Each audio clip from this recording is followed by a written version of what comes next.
Gran parte de los procesos naturales funcionan en ciclos. Un ciclo se define como una serie de fenómenos que atraviesan diferentes etapas hasta regresar al estado inicial.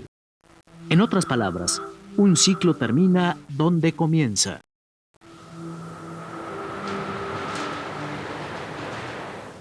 Por ejemplo, en la naturaleza el agua forma parte de un ciclo. El agua de los mares, los ríos y los lagos se evapora con el sol. Posteriormente se condensa y forma las nubes. De las nubes cae como lluvia, nieve o granizo y regresa al lugar donde se encontraba al principio. A través de los ciclos que tienen lugar en la naturaleza, el aire, la tierra, el agua, los seres fotosintéticos y los animales intercambian constantemente diferentes elementos. 3 de los ciclos más importantes para la vida son el ciclo del carbono, el del oxígeno y el del nitrógeno. Se les llama de forma genérica ciclos biogeoquímicos. Analicemos este término. Son ciclos porque cumplen con la condición de terminar donde empiezan. Se les denomina bio porque en ellos intervienen los elementos indispensables para la vida: el carbono, el oxígeno y el nitrógeno. Dichos elementos forman los compuestos orgánicos de los que estamos hechos los seres vivos. Estos compuestos son los carbohidratos, las proteínas, las grasas y los ácidos nucleicos. Geo, porque estos ciclos tienen lugar en la atmósfera de la Tierra. Y finalmente se les llama químicos porque el carbono, el oxígeno y el nitrógeno son elementos. Una vez definido el concepto de ciclo biogeoquímico, es tiempo de ver con mayor detenimiento y de forma específica los ciclos del carbono, el oxígeno y el nitrógeno.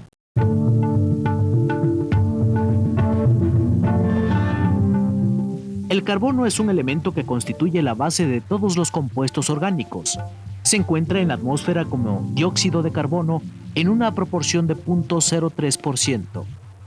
Los únicos organismos capaces de utilizar el dióxido de carbono de la atmósfera son los seres fotosintéticos. Estos seres, entre los que se encuentran las algas y las plantas, elaboran a partir del dióxido de carbono los compuestos orgánicos que les sirven de alimento. Habitan el medio terrestre y el acuático. Su importancia reside en que son los únicos seres autótrofos, pues fabrican sus propios alimentos a través de la fotosíntesis. Los organismos fotosintéticos son el primer nivel trófico de las cadenas alimentarias. El dióxido de carbono que toman de la atmósfera pasa a través de estas cadenas a los seres vivos del segundo y el tercer nivel trófico. El segundo nivel trófico se encuentra constituido por animales herbívoros, mientras que en el tercer nivel trófico se ubican los animales carnívoros. Los animales herbívoros y carnívoros son heterótrofos, es decir, no pueden fabricar sus propios alimentos. Cuando el animal herbívoro se alimenta de los seres fotosintéticos, consume el carbono en forma de proteínas, grasas y carbohidratos. Posteriormente, estos compuestos pasan al animal carnívoro cuando éste se alimenta del herbívoro. Esta transferencia se repite de acuerdo con el tamaño de la cadena alimentaria. Cuando los organismos mueren, las bacterias y hongos desintegradores se encargan de la descomposición de sus cuerpos. De la materia orgánica en descomposición se libera el dióxido de carbono, el cual regresa a la atmósfera. Es así como termina el ciclo del carbono. Otra de las formas en que el dióxido de carbono se reincorpora a la atmósfera es a través de la respiración de los seres vivos.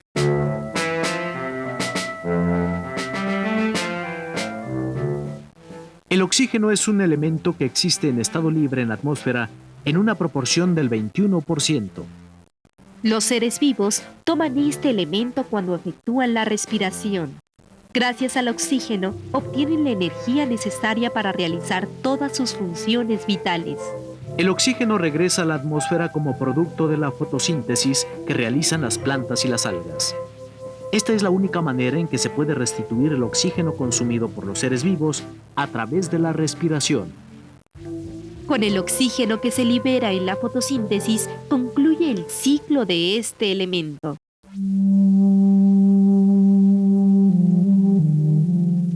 El nitrógeno forma el 78% de los gases atmosféricos.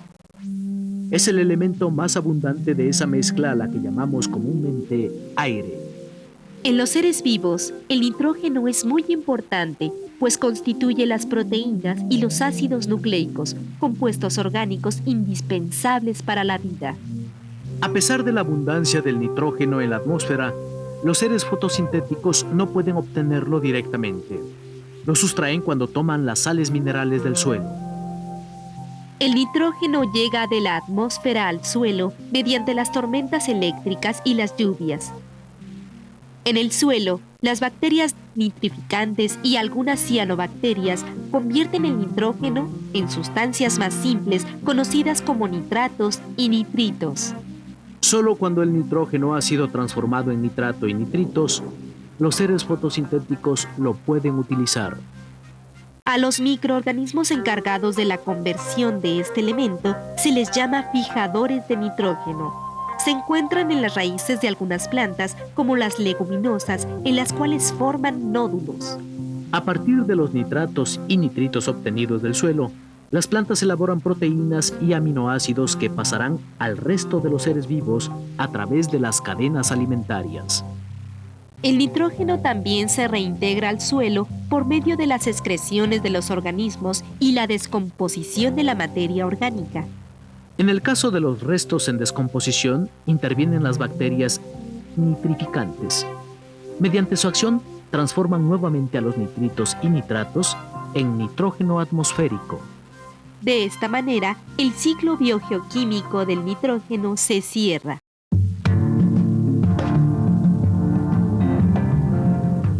Los ciclos biogeoquímicos son de suma importancia para la vida en la Tierra.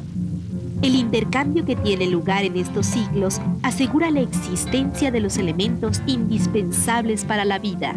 Si estos ciclos no se efectuaran, la provisión de los elementos vitales sería finita y tal vez en poco tiempo se agotaría.